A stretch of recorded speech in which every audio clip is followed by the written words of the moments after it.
Dash. So this is what we're talking about today.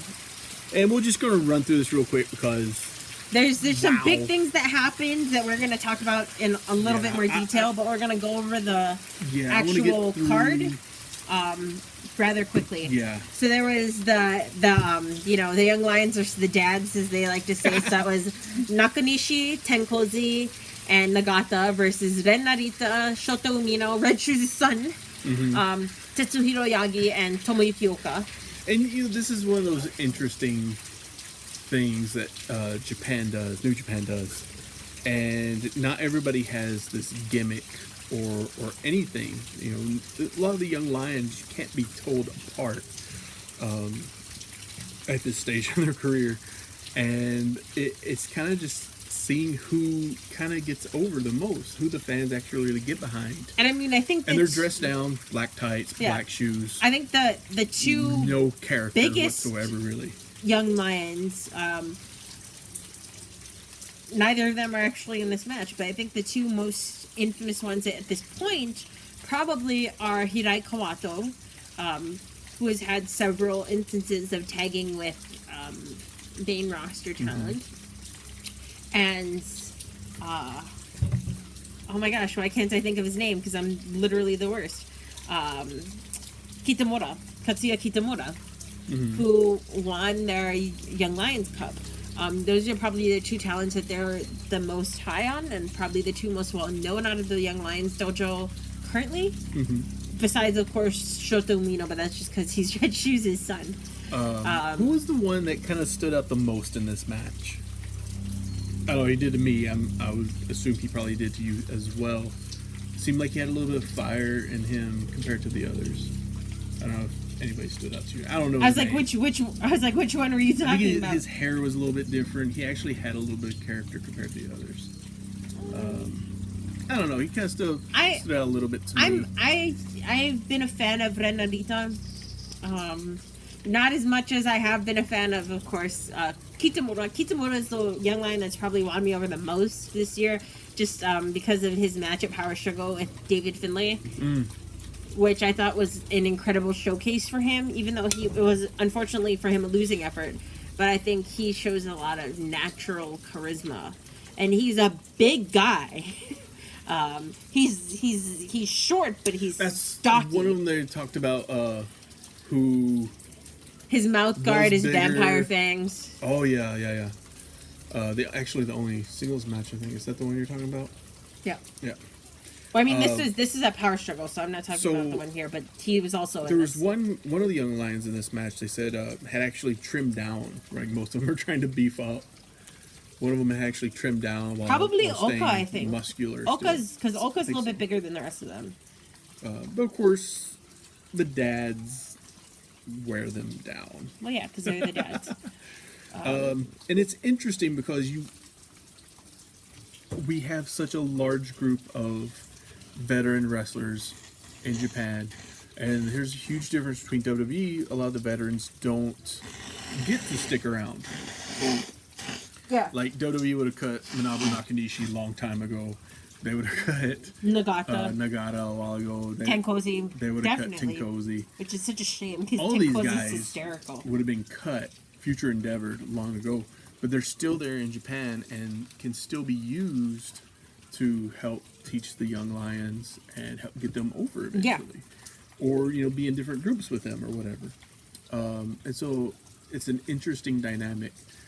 Also to note for this pay-per-view, which was I believe free, a great way to highlight and complement Wrestle Kingdom. Yes. And it acts very similarly to like the Raw after Mania or the Raw after a pay-per-view, where they restart a lot of new storylines because the pay-per-view will have tied up a lot of loose ends.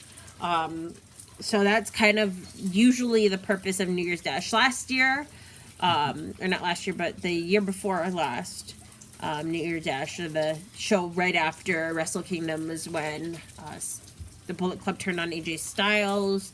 Nakamura vacated his title. It's when a lot of the exit of the last big wave of people from New Japan occurred. I think also something else to note is that there was only one singles match on this pay-per-view. Yes. And so it just goes to show how Japanese wrestling, particularly in New Japan, uses tag team wrestling to get everybody over. Mm-hmm. And it's something that American wrestling is very poor at.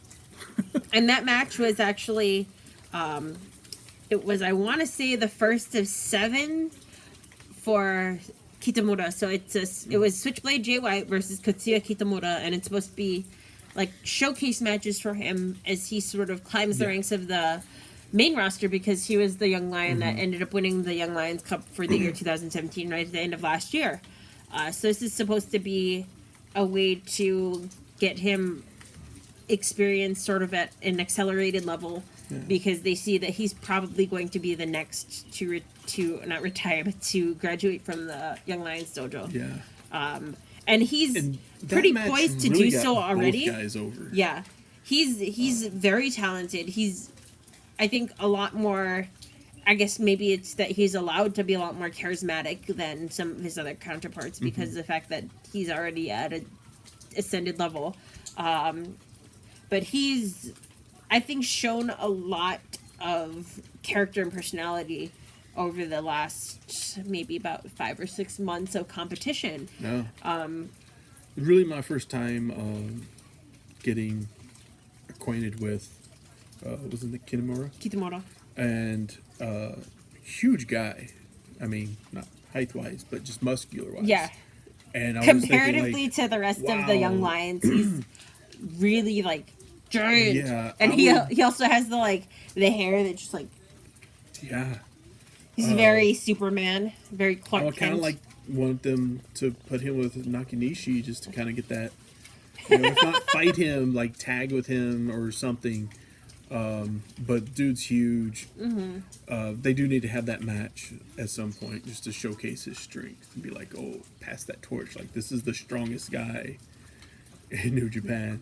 They kind of did that a while back with, I can't remember his name, strong man, the blonde-haired dude. You probably maybe a little bit more before your time, a couple years ago. American wrestler, I think he might have been Canadian. He was huge, and he teamed with Nakanishi a little bit, and they had some matches here and there. And they kind of did that. It wasn't really a passing of the torch because, they probably knew he wasn't going to stick around forever. And Nakanishi was. Right. Forever. Yeah. A good showing for Jay White, though, in that match. Mm-hmm. To showcase him. Especially after the loss the night before. I mean, they kind of make up for that huge way at this pay-per-view because he's seen several different moments. Yes. So we're going to quickly go through the rest of the matches, and then we're going to actually talk about what I think maybe the 2 or 3 biggest moments from this pay-per-view, from this show that sort of is going to set up for a lot of things, I think, going into the future. Yeah. So the other match they had lots of tag matches. So they had Henare, Hirai Koato, Liger, Tiger Mask 4, and Togi Makabe versus Suzuki-gun. Specifically, El Desperado, Taichi, Takamichi Noku, Takashi Iizuka, and Yoshinobu Kanemaru. I mean, it was a typical tag match, I felt. I liked the inclusion of Henare here. Henare, who's recently come back from injury when he entered the World Tag League with Togi Makabe. So it was nice to see him get a little bit more of exposure because he was also part of the Young Lions dojo and kind of didn't get as much to do over the last year because he was on recovery from injury. So nice to see they're building him up again. Another person from New Zealand showing up in New Japan, sort of showing that style. Then there's the Switchblade Jay White. There was also Cheeseburger, who I love, and Roppongi 3K, 3K, 3K, Roppongi 3K, 3K, 3K, Roppongi 3000 is on the way. Record show and yo to save the day. I love Roppongi 3K. You need to stop. You need to cough. Versus the Elite the Elites with Kenny Omega, Matt Jackson, Nick Jackson, of course, Kenny Omega and the Young Bucks. Taped up and mangled. I mean, it was a rough night for them. His little thing around his hair like kept going up and up and up. He just had like hair standing up. This pay-per-view had some matches that were just pretty much just meant for fun. Yeah, like that one. Yeah. And then the one after it, I feel. So it was Bullet Club versus Taguchi Japan. So specifically Chase Owens, Cody Rhodes, Leo Tonga, Marty Scurll, and Yujiro, the Tokyo Pimp, versus and then Taguchi an Japan. Interesting fallout from this match. Yes, actually. Although we're gonna You want to save that? We're gonna save that. Okay. So the next match we're gonna talk about is Bullet Club, specifically Bad Luck Fale, Tama Tonga, and Tagaloa, versus Chaos, specifically Beretta, Tomohiro Ishii, and Toru Yano for the Never Openweight Championship. Yeah. So anytime I get to see Tama Tonga and Tagaloa is a good time. I'm a big fan of them as a tag team. They're probably, like I mentioned earlier, my favorite tag team in the world today. And Bad Luck Fale is Bad Luck Fale, and also F Trent Beretta. So everything they did for the Gauntlet match kind of got reversed here from Wrestle Kingdom, and once again reclaiming the straps, Bullet Club. So we don't do that anymore. Thank God. No. Yeah. Come at us. Yeah, I mean, bless you. Sorry. Stop it. A little surprising, I think, so quickly, but it hints of American booking possibly right there.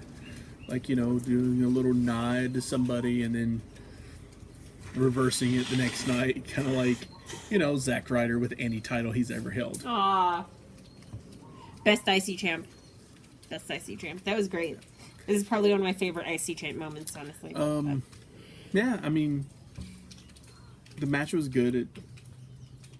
There were good moments in it. Yeah. I felt that we got to see in a way that we didn't get to see in the Gauntlet match, because by the time Tama Tonga, Tagaloa, and was actually really good Fale, because it was a throwback to the Gauntlet match, and you kind of thought like you're going to see the same thing happen again, but this wait. time the Bullet Club gets the pin.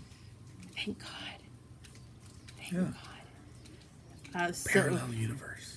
So the next match was Tanahashi tagging with Michael Elgin and War Machine versus Suzuki-gun, specifically KES, Killer Elite Squad. All of those guys work out together, you can Suzuki tell. And Zack Sabre Jr.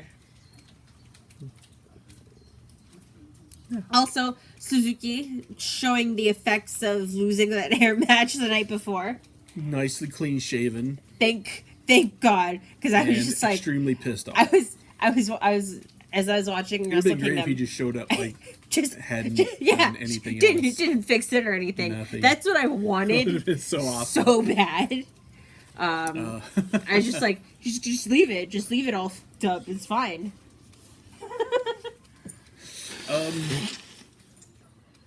I'm trying to think what to say about this match besides Suzuki just obliterating Tanahashi every chance he got. He just was... It's like you're watching and he takes Tanahashi outside, and then you get caught up in the match, and then like they go outside again, you realize Suzuki has had Tanahashi in a submission hold the entirety of the match on the floor. And Tanahashi did not pass out due to pain. Yeah. And this is Suzuki. Who knows? It could actually be a real submission. Like, who knows? He could actually be like pulling and that's kind of how the whole thing goes. I mean, at the end, Suzuki just continues to destroy Tanahashi and basically is like, I'm coming for the title. Yeah. And it's like, okay, well, it's definitely lit a fire underneath Suzuki's ass now that he's bald. God, I wish that he had just kept it all like hash it though. It would have been great. It would have been great. It would have been perfect. Who would have called them on it? No one. With Tanahashi's injuries, that's kind of like what they're planning is Suzuki to take the title. And it's almost trading one title for another. But, yeah. And then the last match they had was Chaos, specifically Gedo, Goto, Kazuchika Okada, Will Ospreay, and Yoshihashi. That's right, Will Ospreay's in Chaos, I keep forgetting. Versus LIJ, which is all of LIJ, Bushi, Evil, Sanada, Takahashi, and Naito. This match just really solidifies them as so over. Yeah. You know? And I mean, the crowd if it wasn't so obvious from behind Wrestle Kingdom LIJ. 12 the night before, it was even more obvious here. Because, Okada getting some boos. And really mixed crowd on Okada. But really, really behind Naito and LIJ. So yeah, it's an interesting dynamic that they're going into here. I don't think they're trying to push Okada as a heel necessarily, but Naito is definitely more over than anybody else. Oh yeah, Naito is probably the unofficial face or the unofficial ace. Yeah. Right now, and long overdue. Yeah, it is. We've talked about Naito's fall and rise and fall and rise several times now, and I think what happened here, and now we can talk, I think, because that was the last of the matches. Now we can talk a little bit more about the moments that there were. So, at the end of this match, Jericho comes out. Yeah, after attack Naito. Does his little speech and gets a big response from the crowd. Because he's Naito. Everybody else is leaving. Naito's still out there, and Jericho comes running out. Really, like, a couple of those shots were pretty stiff. Like one of the knee shots, I thought, I think he knocked Naito out. So, interesting note that this Jericho sticks around. Yeah. And this looks like he's going to do a program with Naito. Stem back from their back and forth that they had on Twitter leading up to Wrestle Kingdom 12, where Jericho is like, there's only one real main event, and it's Alpha versus Omega, and then Naito sort of having that chip on his shoulder where he was cheated out of the main event of Wrestle Kingdom before. Right. And this time was his first time where he actually got to be in the main event, got to show a performance. Unfortunately, he didn't win. You're getting shorter. I am. Day by day. By day. So it's interesting dynamic that they're building here, because it's like, okay, Naito looks like he's primed to go on with the New Japan Cup, go on and beat Okada for the belt. But interesting that they have Jericho still hanging around. He's over there, and he wanted to work with Kenny. He wants to work with Naito, apparently. What if Jericho wins and beats Naito? What if Jericho goes on to beat Okada for the belt?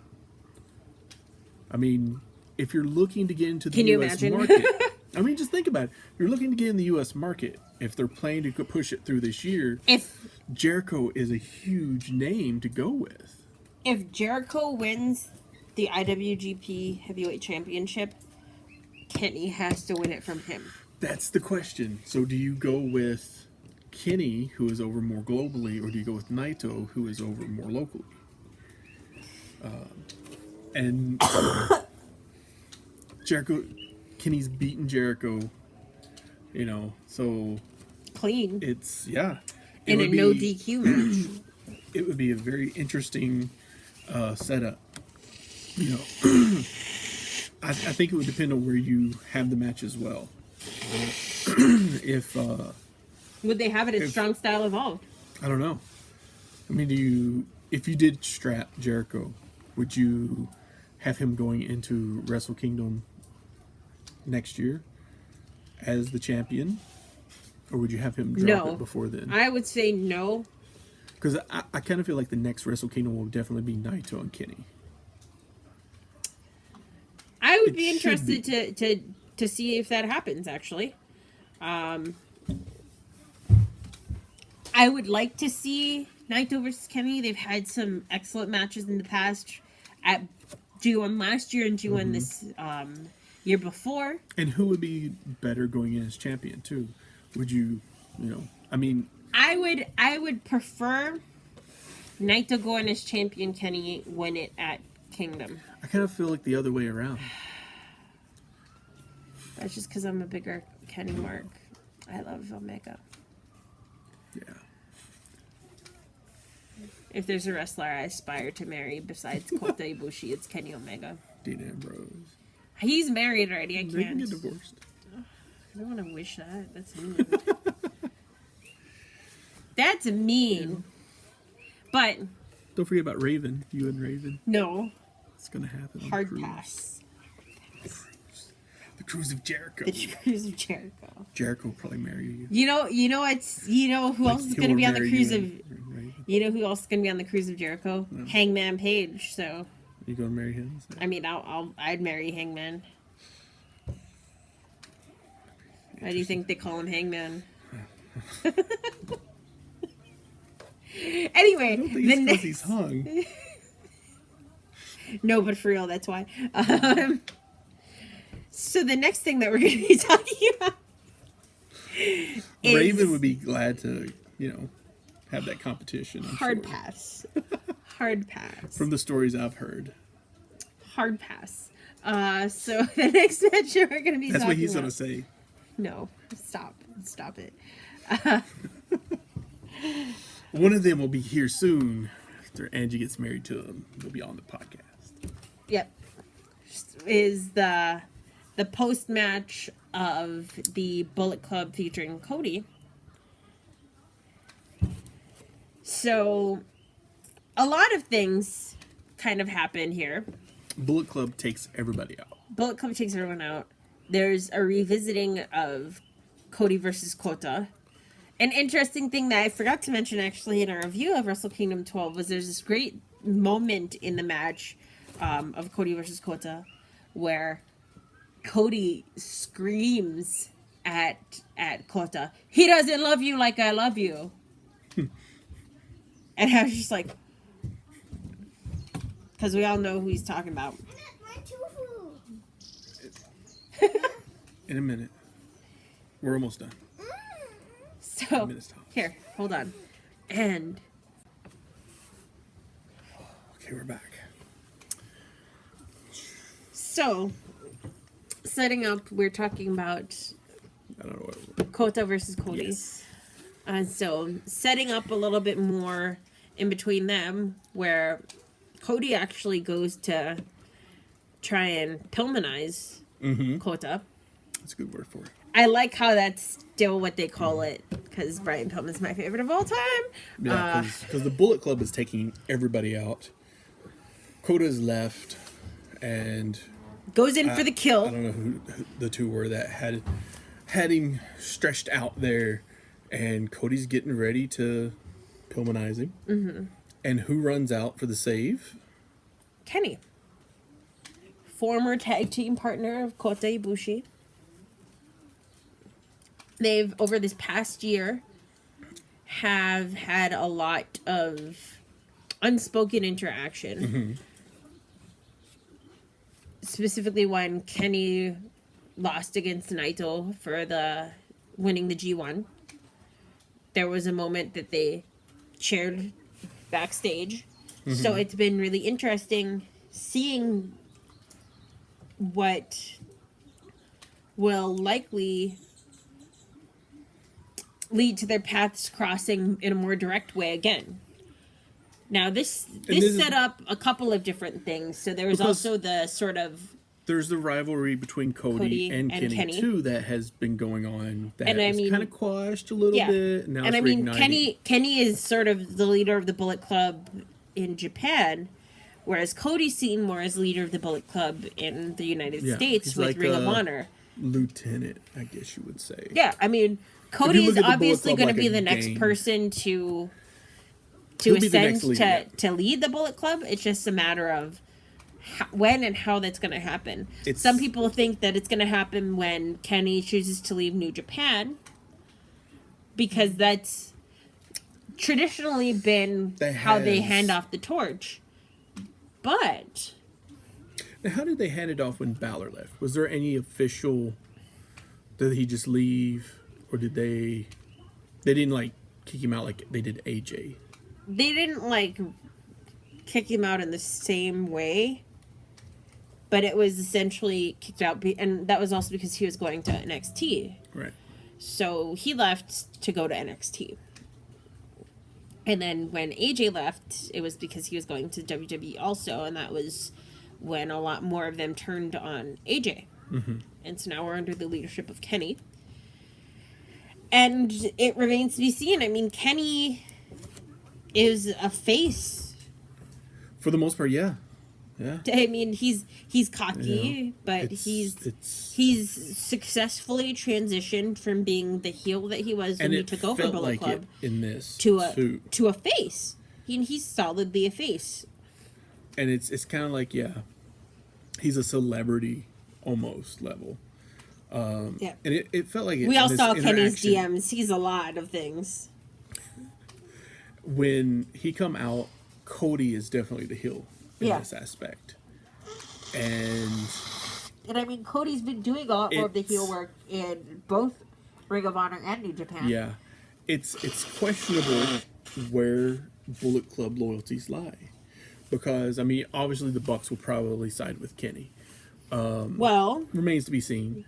But in this argument they're having, basically they're in the ring when Kenny comes out and is like, I'm ordering you essentially to stop. And Cody does very, very reluctantly. And they argue a bit, and the rest of the Bullet Club just kind of stands there for, you know. I mean, it's sort of this has been teased for quite some time. And honestly, to some people, it's a long time coming. Mm-hmm. It's interesting to see where the pieces will fall. Because Bullet Club is a big stable right now. It's a very big stable. And there's a lot of different subgroups within Bullet Club. Guerrillas of Destiny, the Elite, the Luxury Trio. So it'll be interesting to see who falls on what side. Because there's definitely going to be a Bullet Club versus Bullet Club. Mm-hmm. They're going to split. It definitely feels like it'll be Bullet Club and the Elite, in my opinion. See, I disagree. You don't think so? I feel like the Bucks will go to Cody. I think it would be I feel like the split will be more of like the Young Bucks, Hangman, a lot more of the people who also bounce back and forth between Ring of Honor will be more on Cody's side versus the people that stay in New Japan. So Kenny, Bad Luck Fale, the Guerrillas of Destiny, they will bond more because of their tenure in Japan. I don't feel like God will go to Kenny. I don't think they'll go to Cody. I almost feel like maybe they'll be a separate branch, separate stable. Yeah, and I mean they definitely have they got the numbers to do. Well, not only that, but they got time on their side. They've been in the Bullet Club the longest. They've been in the Bullet Club longer than all of the rest of them, except for Tangaloa. But I mean, and Bad Luck Fale and Tamatonga are two of the original members. Yeah. So I mean, and to see that they've never really held the big leadership role is interesting. So it's maybe about time that they go off and have their own moment. Their own stable. I mean, there's 4 Tongan brothers essentially that could totally just pull off and make their own stable. I kind of would hate to see them do that in some ways. So it's like you do have 2 founding members there that would just essentially be leaving the Bullet Club that they have established. Yeah. Yeah. I don't know. It'll be interesting to see. Or do they simply just turn Kenny face more so and out of the Bullet Club? Kenny will eventually tag team with Kota Ibushi again. Yeah. I don't know when. I don't know how it's going to happen. And I think it's eventually going to happen. It primarily rests on what Kenny wants to do. If Kenny wants to stay in New Japan, I feel like they will just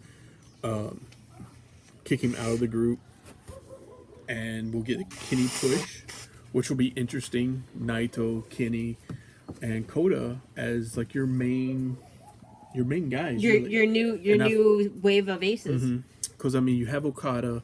I feel Tanahashi's might be taking the year off. You know, he might be taking out Belmisu and be gone for a good part of the year. I mean, he should be. Well deservedly. Nothing against him, but I mean, he's been working a pretty grueling schedule for quite some time. And they can survive without him now.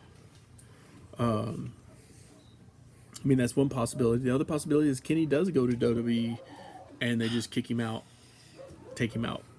Like my biggest concern with Kenny going to WWE is that they're not going to allow Kenny to be as Kenny as he is, and it's going to take away a lot of the magic of his character. It would be interesting. You know, do they send him to NXT? Do they send him straight to the main roster? I would send him to NXT for no other reason than the main roster. I don't think would have a place for him. I don't know. It depends on what they do with Balor and the Good Brothers right now, which seem like they're putting them together.